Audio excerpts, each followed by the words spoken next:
something like that. 60, 50, something like that. Exactly.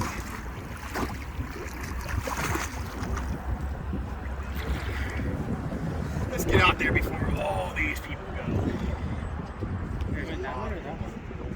We're going downstream. We're going this way. That's into the lake up there. We go there. There's no fish in there.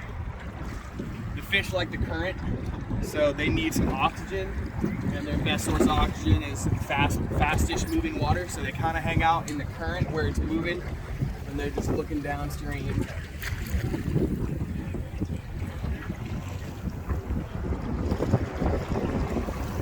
Man, what a beautiful day! You guys really picked a good one. The best part about this float is the fishing's good and the scenery is unbeatable. You know what I mean? There's all these mountains around. It's just gorgeous. Perfect weather.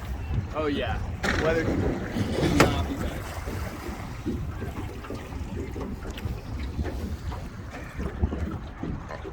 We didn't bring bear spray. I do. You okay? I have some. We're not gonna. I very rarely see bears on this upper section.